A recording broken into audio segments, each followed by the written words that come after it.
HCU 400 ఎకరాలు 10,000 కోట్ల కుంభకోణం అన్నాడు, ఇంకోటి వచ్చి 12,000 కోట్ల కుంభకోణం అని అన్నాడు. మీరు ఒక కేంద్ర మంత్రి అయి ఉండి నిజాలేంది అబద్ధాలేంది, నేను అబద్ధాలు చెప్తే రేపు పొద్దున జనాలు నన్ను ఉంచుతారు, నాకు ఇది తగ్గుతుందా అని అద్దం ముందు కూడా మీ నీడ కూడా మీ మీద ఉంచేటట్టుంది. అంతటికి దిగజారిపోయినరు మీరు. ఈరోజు స్థాయి మర్చిపోయినరు, బాధ్యత మర్చిపోయినరు. ఈ రాష్ట్రం పట్ల మీరు చేయాల్సినటువంటిది, మీరు చేసినటువంటి ప్రమాణాన్ని గుర్తు చేసుకోరు. ఒకసారి అద్దం ముందు పోతే మీ నీడ మిమ్మల్ని చీదరించుకునేటటువంటి పరిస్థితికి వచ్చిండ్రు. మీరు రియలైజ్ కావాలి. హైదరాబాద్ ఇండస్ట్రియల్ ల్యాండ్ ట్రాన్స్ఫర్మేషన్ పాలసీలా కేటీఆర్ చదివిండని చెప్పి నువ్వు వచ్చి చదివినావు. ఏముందండి దాంట్లో?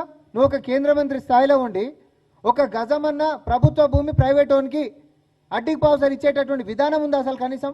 అది పాలసీ అయినా? అది ప్రైవేట్ వాళ్ళు ఓనర్లు ఎవరైతుర్రో ఇండస్ట్రియల్ ఏరియాలో ఉంటున్నటువంటి వాళ్ళని నాన్ ఇండస్ట్రియల్ అంటే మల్టీపర్పస్ కిందకి కన్వర్ట్ చేసుకోనికి ఇచ్చినటువంటి వెసులుబాటు. అది దీంట్లో కుంభకోణం ఆస్కారం ఏడుందో, లేకపోతే పలానా కాడ ప్రభుత్వ భూమిని తక్కువ ధరకు అమ్మిరని ఒక కాగితం తీసుకొచ్చి చూపించి మాట్లాడాలి.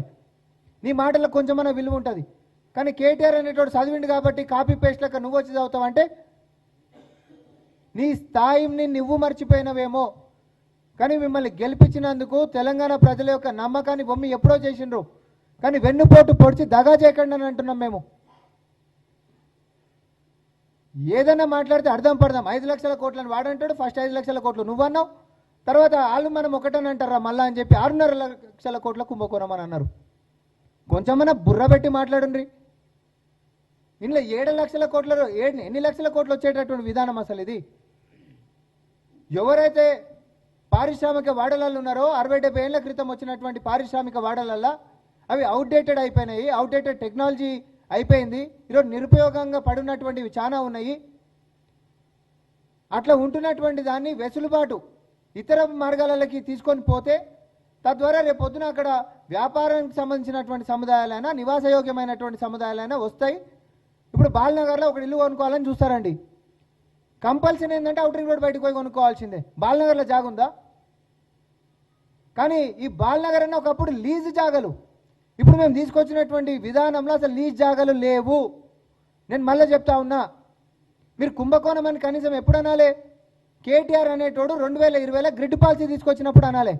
అప్పుడేమో మూతులకు ప్లాస్టర్లు వేసుకుంటారు. కాళేశ్వరం అని అంటే మీ కేంద్ర మంత్రి వచ్చి సప్పట్లు కొట్టిపోయినరు. మీరు వాళ్ళు ఒక్కటి అనేది కాపాడేటటువంటి ప్రయత్నాలు 10 ఏళ్లలో మీరు వాళ్ళ మీద ఒక్క కేసు పెట్టినప్పుడే తెలిసింది. సిబిఐ విచారణకు ఇచ్చేసేయండి, 48 గంటలలో మేమేందో చూపిస్తామని చెప్పి తొడలు మెడలు కొట్టిండ్రు. ఏమైంది? సిబిఐకి ఎందుకు అడిగిర్రు అని అంటే బీఆర్ఎస్ పార్టీని కాపాడనీకి అడిగిండ్రు. మళ్ళీ ఒకసారి రుజువైంది అది.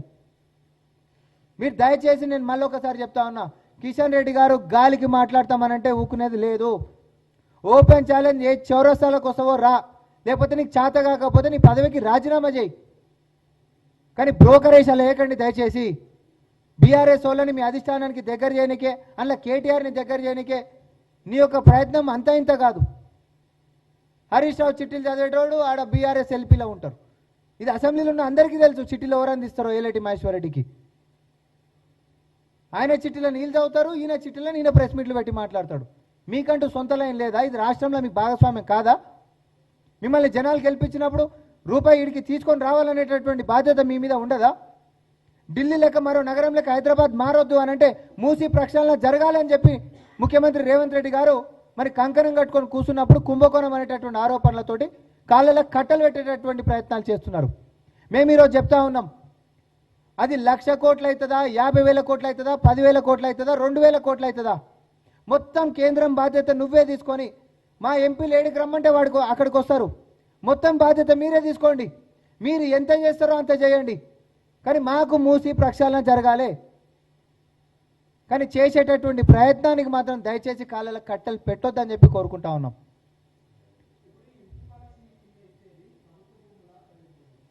అసలు ప్రైవేట్ ఓనర్లవి ఇప్పుడు ఇండస్ట్రియల్ పాలసీ కింద ఆల్రెడీ వాళ్ళలో ఉండి కొనుక్కున్నటువంటి వాళ్ళు, ఏలియనేషన్ అయిపోయినటువంటి వాళ్ళు, అది ప్రభుత్వ భూమి కాదు. నేను మళ్ళీ చెప్తా ఉన్నా, లీజుకి ఇచ్చినటువంటివి ఉన్నాయి, అమ్మినటువంటివి ఉన్నాయి.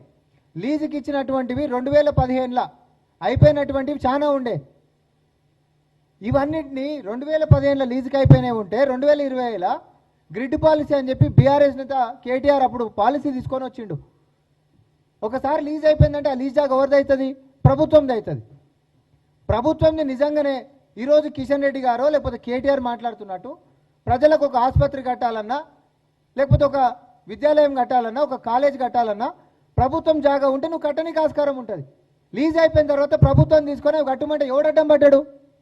కానీ ఆ రోజు గ్రిడ్ పాలసీ తీసుకొచ్చి లీజ్ జాగాలను ప్రైవేట్ వాళ్ళకి అమ్మి పడేసినావు. ఆ రోజు కిషన్ రెడ్డి గారు కానీ బీజేపీ నేతలు కానీ మూతులకు ప్లాస్టర్లు వేసుకోరు. కానీ ఈరోజు ప్రైవేట్ వాళ్ళు ఓనర్లు అండి, అది ప్రభుత్వ భూమి కాదు. నేను మళ్ళీ చెప్తా ఉన్నా, ఇప్పుడు ఇండస్ట్రియల్ లేఅవుట్లలో ఇండస్ట్రియల్ పాలసీ తీసుకొచ్చి ఇండస్ట్రియల్ లేఅవుట్లలో పెద్ద రోడ్లు వేస్తారు, ప్లాట్లు వేస్తారు, అవి అమ్ముతారు. లీజులకు ఇచ్చినటువంటి కొన్ని ఉంటాయి. అసలు ఈ విధానంలో లీజు ప్రాపర్టీల గురించి మనం మాట్లాడుతున్నాం. అన్ని కరగా నాకేసిర్రు. లీజు ప్రాపర్టీలు మొత్తం అమ్మకదొబ్బిరు. ప్రైవేట్ వాళ్ళు ఏవైతే నిరుపయోగంగా ఉన్నాయో వాటిని 80 ఫీట్ల రోడ్డు వరకు ఉంటున్నటువంటి బిల్డింగ్లకి మనం ఈరోజు సబ్ రిజిస్టర్ వాల్యూలో 30% ఛార్జ్ చేస్తున్నాం కన్వర్షన్ గురించి నాన్ ఇండస్ట్రియల్కి. అంటే మల్టీపర్పస్, నువ్వు వ్యాపార సముదాయం కట్టుకుంటావా లేకపోతే నివాసయోగ్యమైనటువంటి అపార్ట్మెంట్లు కట్టుకుంటావా అని. అది కూడా ఏంటిది? వాలంటరీ. ఇది కంపల్షన్ కాదు, ఇట్ ఈజ్ వాలంటరీ. నువ్వు ఖచ్చితంగా 30 రోజులలో నువ్వు కట్టాల్సిందే, నువ్వు వీడికి ఖాళీ చేయాల్సిందే అనేది కాదు. ప్రభుత్వం ఒక వెసులుబాటు ఏమిస్తుంది అంటే మీరు ఇక్కడి నుంచి ఈ ఇండస్ట్రియల్ జోన్స్ అనేటటువంటివి ఉండొద్దు. రేపొద్దున ఒకవేళ ఇండస్ట్రీస్ ఏమైనా ఉండాలంటే అవుటర్ రింగ్ రోడ్ బయట ఉండాలి. కాదంటారా నిరుపయోగంగా పడి ఉంటున్నటువంటివి వెసులుబాటు తీసుకొని మీరు అక్కడ అపార్ట్మెంట్సో లేకపోతే కమర్షియల్ కాంప్లెక్సెస్ కట్టుకుంటే ఈరోజు ప్రభుత్వానికి పైసలు వస్తున్నాయి. ఒక 1000 గజాల ప్లాట్ గిట్ట ఒక ఓనర్కి ఉంటే అక్కడ సబ్ రిజిస్టర్ వాల్యూ 30,000 గిట్ట గజం ఉందనుకోండి, అది ఒక 100 ఫీట్ల రోడ్కు ఉందనుకోండి, అంటే 50% ఆఫ్ సబ్ రిజిస్టర్ వాల్యూ అంటే 15,000 రూపాయలు ఇంటూ 1000 1,50,00,000 రూపాయలు ప్రభుత్వానికి ఆన్లైన్లో కడతాడు. కిషన్ రెడ్డి గారో కేటీఆర్ చెప్పినట్టు అక్కడ కట్టలు తీసుకొచ్చి బ్యాగులు వంచేటటువంటి సిస్టమ్ లేదు. ఇడ దయచేసి స్పష్టత తెలవాలి జనాలకి. జస్ట్ గాలికి మాట్లాడితే సరిపోతుందా? కుంభకోణం ఎప్పుడు జరుగుతుందో నేను చెప్తా. లీజ్ అయిపోయిన తర్వాత ప్రభుత్వానికి అయిపోయినాక భూమి నువ్వు ఏదైతే గ్రిడ్ పాలసీ తీసుకొని వచ్చినావో దాన్ని అప్పనాక అడ్డికి పవసరి నువ్వు అమ్ముకున్నావు చూసినావా? అన్నా నేను ఇది రూపాయికి నేను ఆటోనకు అమ్మేసేస్తే నాకు ఒక చారణ వంచిందా కిక్ బ్యాక్లు పంచుకున్నటువంటిది కిషన్ రెడ్డి కేటీఆర్. మేము ఆ రోజు కూడా గ్రిడ్ పాలసీని వ్యతిరేకించినాం, ఎందుకంటే ప్రభుత్వ భూములు అయితే కాబట్టి. ఈరోజు ఈ పాలసీలో ప్రభుత్వ భూమి లేదు, మళ్ళీ చెప్తా ఉన్నాము.